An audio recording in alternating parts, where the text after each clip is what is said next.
It's another In Wheel Time podcast, a 30-minute mini version of our live Saturday broadcast from InWheelTime.com.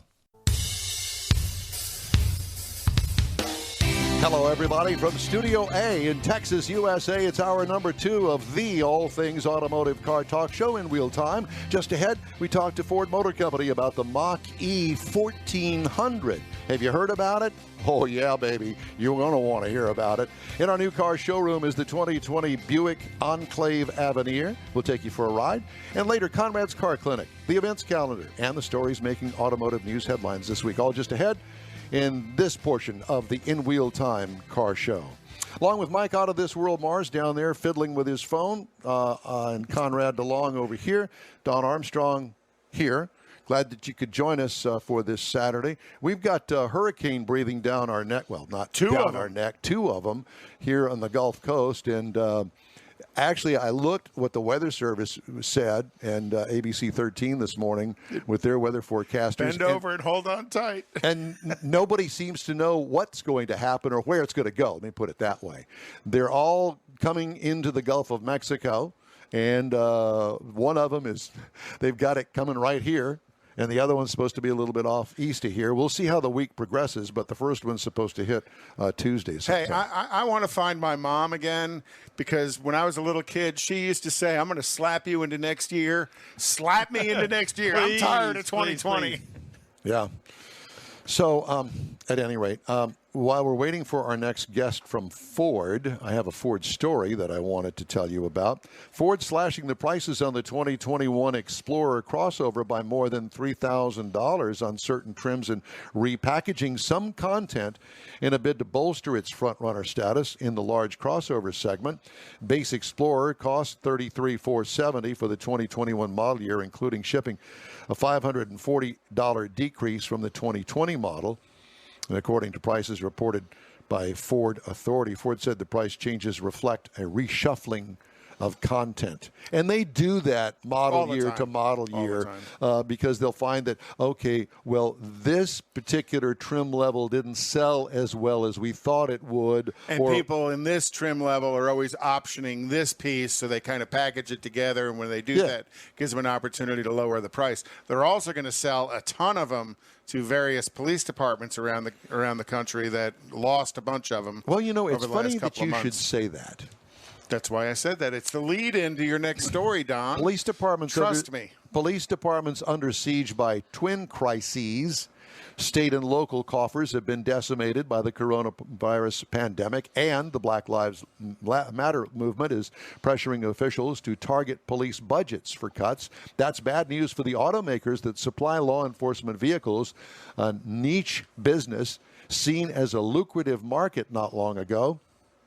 Segment leader Ford and other police vehicle manufacturers, including Fiat Chrysler Automobiles and GM, compete for contracts that have provided stable profits and image-related benefits. Oh, yeah, absolutely. Most are gussied up versions of their mass market cars and trucks, so they can be produced relatively cheaply, but with lots of upgrades, such as motion detectors and 12-inch touchscreens for the regular general population.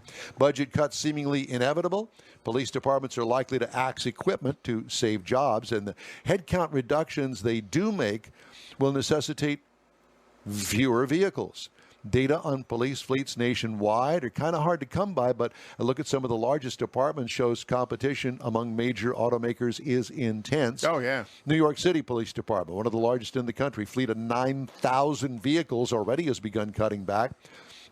Of the 534 new vehicles purchased, down more than 50% from last year's total. Only 29 were utility vehicles, according to department data obtained by Streets Blog and provided to Bloomberg News. This story from Automotive News. New York Police Department did not respond to requests for an interview, but the $1 billion budget cut announced in June likely contributed to the changes. The city specified savings of $5 million in deferred fleet purchases, and that may be just the beginning.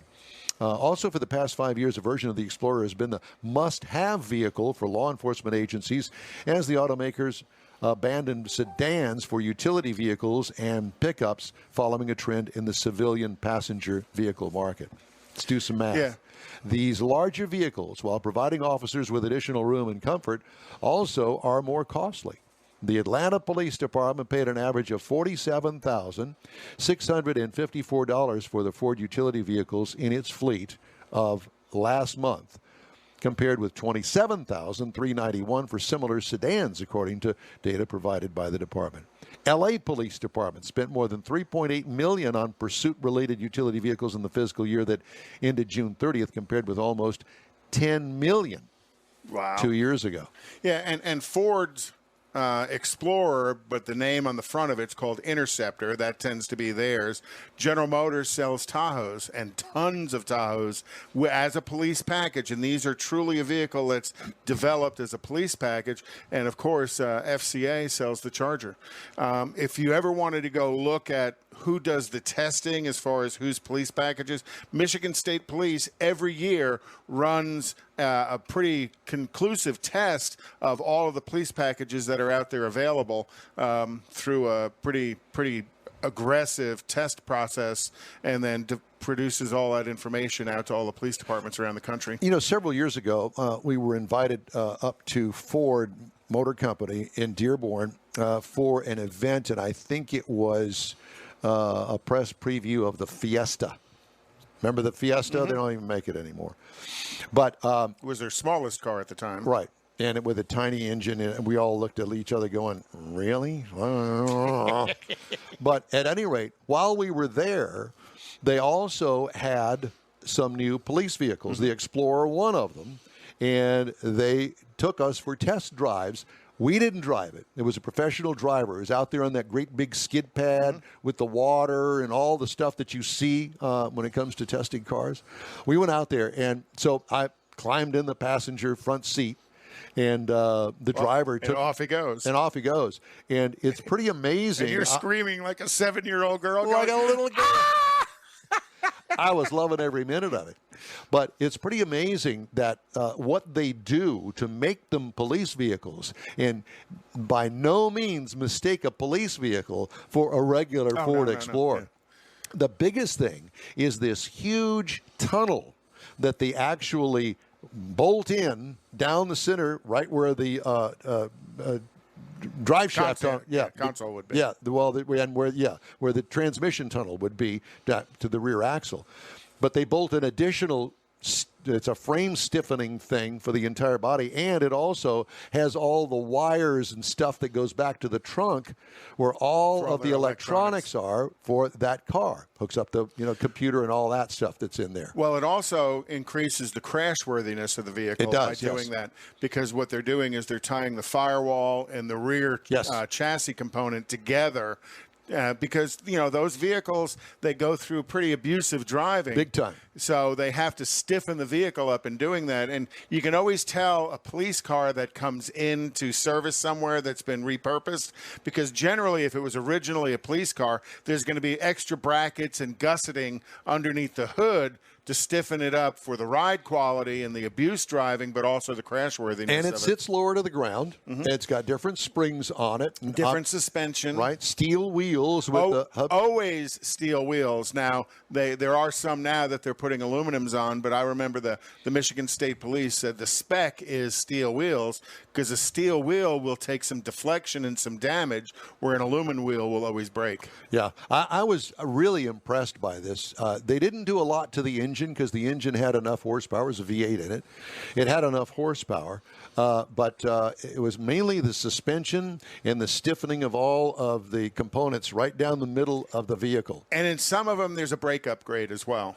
So if they offer another brake system, maybe on another platform that's bigger, stronger, beefier, they'll throw that on as a parts bin upgrade to the vehicle. And they also have a paint option. And the paint option is either white or black and white. And it's an upgrade to get the black and white, but that way you don't have to, as a police department, have to paint it. One of the other things about police cars is they all have the same key. What? They all have the same key. The same in a police package that's delivered to a fleet. Every vehicle that's delivered has the same ignition key and the same door key. That way, any cop who has a vehicle key can go in and get themselves inside. Anyone in that organization. Right. Houston Police Department keys to the Ford Explorers are all the same. All the same. Yeah, and it's been that way for years. But that would make sense. Yeah, but Who's going to steal a police car? The Blues Brothers? Well, yeah. Let's It does, it certainly does happen on occasion, but they usually not because they got a key. But it's interesting if you go back in time to police cars. You know, there was a point in time, of course, I'm going to say Oldsmobile had a police package that they sold. They did? Oh, yeah. We used to sell, New Jersey State Police. We used to sell Delmont 88s to the New Jersey State Police. I thought that was called Del Monte. No, Delmont 88s to the New Jersey State Police. Delmont. What year was that? 67, 68, 69-ish. Back in the hot rod era. Oh, and they had a 425 in them. Oh, God. And they were their highway pursuit vehicles, you know. And then, when you go back in the days to the Blues Brothers days, all of those Furies that they built. The Plymouth Fury. Those were absolute tanks with lots and lots of extra bracing and generally whatever the upgraded engine was that was available. Well, that's no secret. I mean, because I remember, what year were those Blues Brothers cars? 73, 72, 73, 74. I didn't think they were that new. Oh, yeah, they were. Because that they were the big and boxy ones. And by 72, 73, they had started gone into. No, they didn't go small until about 76. Not small, but they went to a little more, a different design, the more like the Charger. Well, they wrecked more cars in that movie than they did any other movie since. That was the greatest chase scene, I think. It was as good as, if not better than, the Bullet chase scene. I won't go that far. And you look at Ford's history of Crown Victorias building police cars, and it's still a police car you see today, and the old Chevy Caprices you see today, because there's a whole industry of rebuilding those cars to put back in the police fleet because they were so because there's a lot of smaller towns and stuff that don't want to buy the new ones. They're getting those because they know they'll work. They know they'll last. And if you look at a Ford Crown Victoria, a police car, or a taxi, which were the same chassis, next to a regular Crown Victoria, the police car is longer. And all of the length is in the rear seat footwell, because if you look at the bottom of the door is about 4 inches longer than a regular Crown Vic. Well, I have to tell you that, I work with several retired police officers, actually one that's still active. And I said, so what's your favorite police car of all time? Crown Vic. Hands down, Crown Vic. Yeah. He told me, we never let up on those cars. And yes, one of them actually confessed that they had that thing in reverse doing about 40 miles an hour, did the whip around going the other way, dropped slammed it. And did it, dropped it into drive and burnt that right rear tire right off that thing. But some of them car manufacturers, having developed police cars through the years, it was a huge income source for Ford, Chrysler, and General Motors in that segment of fleet. Those Crown Vics, which they stopped making, 6 years ago? 5 years ago? Way longer than that. I'm going to say 10, 12 years ago. They're still in the police departments. DPS has got a ton of them. Right? That's right. Well, that's what I was saying. There are companies out there that will rebuild one for a police department just to put back in the police fleet. I want one, and I want that sliding glass. No, it's just a cage back there. Mm-hmm. Well, Crown Vics. You also see a lot of the old Chevy Caprices, not the suppository looking one, but the older square Chevy Caprice. What's a suppository? It's smooth and round. I wouldn't know anything about that. And as far as police cars, instead of putting it someplace, you put them in the back of it. Oh, God. Either way, it works the same. It just, the wheels just fell off. And this is in wheel time. Let's put them back on. Yeah, let's put them back on. It's the exact same time. So, yeah. So I assume that we're not having our Ford interview. That's correct. Great. Well, we really appreciate it, Brian Novak from Ford Performance Motorsports. We'll have you back in the future. We will? Yes. You will. Be sure and stay with us and stay in touch with us all week long by following us on Facebook, YouTube, and through InWheelTime.com. Each and every week, we invite you to join us for our live 2-hour show, 10 a.m. to noon Central. And we've got more of the In Wheel Time show, we think, right after this quick break. As America gets back on the road, a lot of things have changed, but not the need for drivers to be safe. With that in mind, it's time to review our safe driving checklist. First, you're in your car. Check. You're sober. Check. You're wearing your seatbelt. Check. Your phone is put away. Check. Great. Make sure you follow the speed limit. And remember, law enforcement is enforcing traffic safety laws in our community to save lives. Paid for by NHTSA.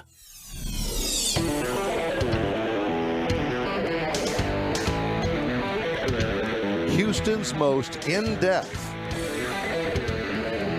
car show, In Wheel Time, streaming on YouTube, Facebook, and on Wheel Time at InWheelTime.com. Podcasts available on Apple Podcasts, Spotify, Stitcher Radio, iHeart Podcasts, TuneIn, Google Podcast, Podcast Addict.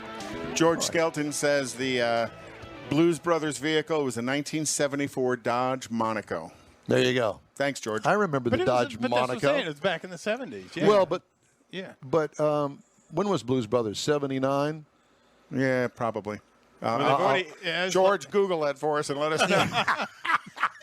I'll find out. In the meantime, we're going to have a review. Mr. Mars had a chance to drive the Buick Enclave Avenir. Avenir, yes, sir. Front-wheel drive. We're talking about the 2020 model that is a mid-size luxury SUV-type vehicle. Now, one thing I will say, this is a 3-row CUV, which is fine. You want to put the little ones back there, that's what you're going to end up doing with that third row. But we'll get into that. So it comes in four different trim levels. You can get the Preferred, the Essence, the Premium, and you can get the Avenir, which is what we had, which puts it at the top level. Rated for 7 passengers, technically. And some of the changes that you're going to see on the new Buicks is that the waterfront grille is gone. The fake fender vents are gone. God. A lot of the external pieces, they've kind of upgraded, to me, modernized it, giving it a much more classic look to it than what it was before. So you're going to find more of a rounded grille opening that leads into the LED headlights that are kind of narrow and fit back into the body trim lines or the body shoulder line. It's part of the LED lighting package that includes daytime running lights that are LED, the tail lights, etc. And it's got those nice sleek lines, like I say, that come off of the headlights and that body line that go back, and it gets back into the rear fenders, and it's got a nice little fender line there. It just got a nice classic look to it to me, and I think that's what Buick is really going for here. Had power folding side mirrors, had the power lift gate. We were rolling on the optional 20-inch aluminum wheels. When you get into the interior of this vehicle, we had the leather-appointed seating. The front was heated and ventilated. Actually had massage settings on it. Oh, my God. Just what I need. Did you use it? Help me go to sleep while I'm driving. Did you use it? Oh, I tried it really good. He tried it good. You can't afford not to. You know, you got to test these things out. It's all research. Now, no comment. Is Becky with you when you do this? No. Okay, So the second row had the heated seats on the outbound positions, on the outside positions, and the third row is a 60/40 folding seat. Again, so it's back there. I folded it down and left it down because of that size vehicle. I'm not a fan of the third row. But we also, in the dash, we had the 8-inch touchscreen. Now, that's where we had the Apple and the Android applications, the Bluetooth. And that's one good-looking dashboard, sir. And it really is. And this is what Buick's infotainment system is all set up there, and it works really well. That really is a beautiful dash, I think. And they did it well. They did. They took a lot of keys from some of their other GM cousins, Cadillac. But just the shapes. And put really it all together nice. into a nice package there. Had the Bose premium audio sound system. Now, and you combine that with the quiet cabin area because it's got a lot of insulation. It's got the glass that sound deadening glass.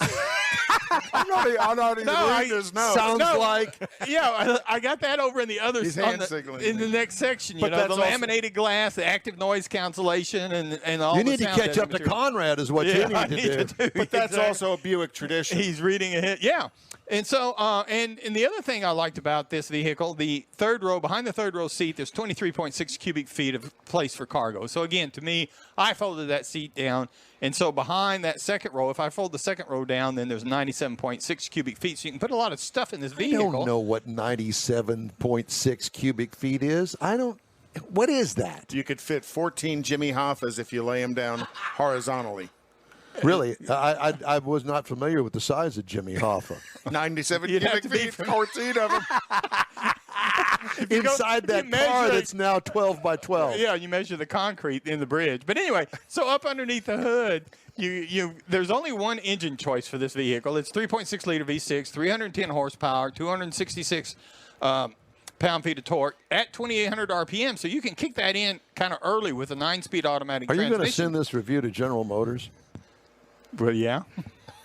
I can only imagine what the edit is going to be like when you get done with it. Yeah, I'll have to work on the edit on that. So, and it comes with a tow rating of 1,500 pounds, which is not a lot, but it'll put your jet skis, it'll put maybe a small camper or something. But you can get the optional trailer and tow package on it, and it'll pull up to 5,000 pounds. So it'll haul a load if you really set it up to do that. Now, the EPA says in the city you should be looking for about 18 miles to the gallon. You should be looking for 26 on the highway and combined about 21. I got about 20. We put it out on the highway a lot. But this is a large CUV. Well, no, it's actually, well, it is a larger, but it's not the large CUV. It's not It's a mid-size. size, No. It's the mid-size, and it's kind of a large It's mid-size. large on the mid-size. Yeah. So, and out on the highway, you know you're in a Buick because you've got that nice, it's a nice Buick ride, and that's part of that is because it's got the multi-link suspension up in the front and in the rear. So you get a soft ride, but it's also quiet again because of all the features that do and that. high content. And then Very you high throw content, that in there with the audio system, a nice audio system, and you got a really nice ride out on the highway. If you're looking to something to compare it to, you might look at the Acura RDX, maybe an Infiniti Q60, or even an Audi Q7. Now, the base Buick Enclave, the one that you're going to go in, the preferred model, you can pick that up for about $40,000. Got a lot of nice base features on it because it is the Buick. But you step up to the Enclave Avenir that we were driving so that you're into the top of the line. Again, we're in the front-wheel drive, not the all-wheel drive, which will cost you a little bit more. But the base price on this is $53,800. And MSRP is tested with the features, a couple little add-ons like the wheels. That pushes it up to $57,090. $6,000 worth of add-ons. Yeah, there's quite a bit, and most of that is in the technology. It really is, with the adaptive cruise and some of the other features. Let me just say this about that. I drove a car, and we'll review it in a few weeks. And I'm going to tell you what it is. But it had so much technology in it. I think I mentioned this in the first hour. Maybe I didn't. Well, we talked about it before the show. Yeah, before the show. But it had a owner's manual that is darn near 700 pages long, and it had so much tech in it, it was over the top. That I don't know. And I'm a car guy. You guys, we would never, ever drill down into all of that stuff. And use all of the technology. Nobody, who does that? Right. I compare it to the Beta machine that I had. That was my first well, it wasn't a VHS. It was a Beta. The Betamax. Betamax. Yeah. Which was better than the VHS. Quality-wise, allegedly. And, oh, my gosh, I paid a fortune for the thing. It was like $1,200. Oh, gosh, they saw you come. And all I saw was the time. Flashing 12 all the time. And I never used any of the features on it. You couldn't get Katie to reset the clock for you? She wasn't born yet. Okay. Yeah, it's too early. But that's what this was like. It's too much. And people have to own that car, and they've got to be in it for a while to even think about trying to find all those much features. time, if you live in the car, okay, I might be able to understand some of it. But to be able to have, 7 different kinds of mode settings, which changes the algorithm of the engine, the brakes, the transmission, the brake, all of that. It changes it. Why do you need all of that? Give me 3 maybe. Well, and that's the other thing is when you look at the target market for Buick, which I'm going to say is married couples with children, maybe a little bit more into the 40s and 50s. Right. They're not looking for something that's that complicated. They just want the technology there that works, which is a little bit of the difference from the car you drove to what the Avenir offers, because the Avenir, the stuff works and you don't have to jack around with it. Yeah. And you know It's what? not overly complicated. Generally speaking, I would say that probably 95% of the American buyer for the Buick Avenir would have plenty with the basic, whatever the car comes with. Do you need all of that absolutely. other stuff? I don't need 10 different colors of interior lighting, mood lighting. I don't need, it's fun to play with it. But and you don't need all the adaptability of all the algorithms that tie the brakes, the transmission, all of that stuff together.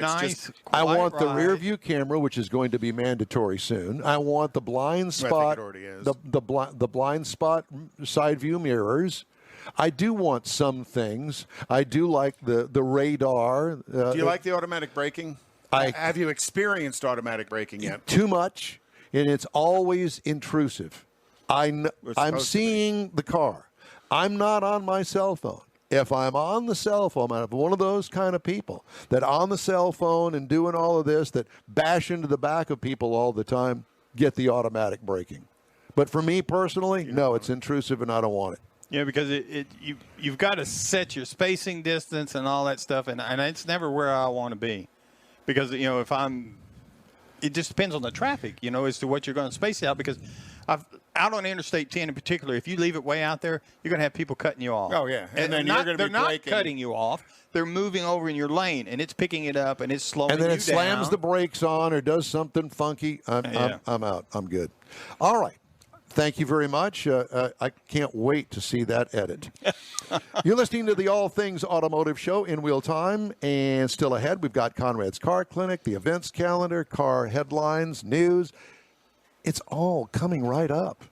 There's no greater pain a parent can suffer than losing a child. And yet, heat stroke deaths in hot cars are on the rise. The temperature inside a vehicle can reach deadly levels in just a few minutes. Leaving windows cracked does not help. These preventable deaths can occur even when the outside temperature is as low as 57 degrees. Never leave your baby or child in a vehicle, even for a short period. And always check the back seat before you get out of the car. Where's baby? Look before you lock. Paid for by the National Highway Traffic Safety Administration. A social distancing tip.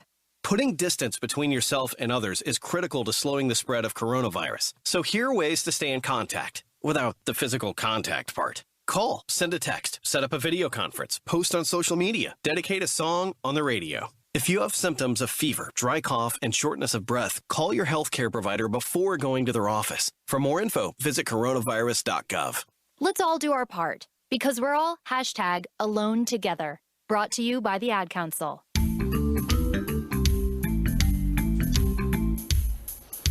A xylophone. There was always that one weirdo in school that played the xylophone. Did you play the xylophone? Like you said, that one weirdo in school. It was Jeff Zekin. Jeff Zekin was the weirdo that played the xylophone. And it needs more cowbell. And that was Zekin. Oh, my God, yes, it was Zekin. Oh, did you dance the way Will Ferrell did with the cowbell? Okay, let's see. Yeah, I'm glad. Hopefully they didn't pick that up. Time now for the events calendar, and Conrad's got that. Okay, so this afternoon at 2 o'clock is the Lone Star Drift Series at Motorsports Resort, and that's where Richard Tomlin was, as they're getting set up to do some drifting down there at Motorsports Resort. At 3 p.m., the Brazos Town Center Car Show in Rosenberg. 6 p.m., the Kemah Car Show and Meet down in Kemah, of course. At 7 p.m., Coffee and Cars in Beaumont. Yay! So Mars has got something out there to go to. Are you actually going to go to that? No. Oh, well, never mind. Do you ever go to any car events over there in your Becky hometown? doesn't let him. When I can, when I can. How often is that? Maybe once a year? No. There's a deal at Office Depot on a Saturday night, first Saturday of the month. I can usually make that. I want to. Do you go? Yeah. I want to reclaim my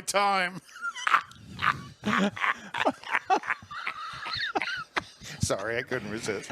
At 8 a.m. tomorrow morning, You know when Chase it's bad. Cormier You know it's bad when you start laughing at your own damn jokes. Hey, I'm the only one who will. At 8 a.m. tomorrow morning is the Chase Cormier benefit ride in Stafford. Meet up at Republic Harley Davidson. They're going to be providing breakfast tacos. It's $25 a head, and all the funds go to Chase Cormier's healthcare fund. 3 p.m. tomorrow, the Houston head turners at Bombshells on 59. At 4 p.m., the All-American Muscle at Kroger's on 99 in Spring. Sunday night is Freddy's on 1960 in Eldridge, and that starts at 6 p.m. Wednesday night is Freddy's in Katy. Friday night is Freddy's at Kirkendall in 2920. And kind of a point to make, because I follow Houston Car Meets and Cruises on Facebook with Joseph Pledger, and we have had 1,000 car meets and cruises in Houston this week. Wow. So even though we've had Corona, we're still having fun. We're still having fun. All right. Hey, you got a question or comment? Shoot us an email. info@inwheeltime.com. InWheelTime Car Show will be right back. Hey, thanks for checking us out. Don Armstrong saying be sure and join us live every Saturday, 10 a.m. to 12 noon Central Time on YouTube, Facebook, and InWheelTime.com. Our podcasts are also available on Apple Podcasts, Spotify, Stitcher Radio, iHeart Podcast, TuneIn, Google Podcast, and Podcast Addict. We'll see you next time.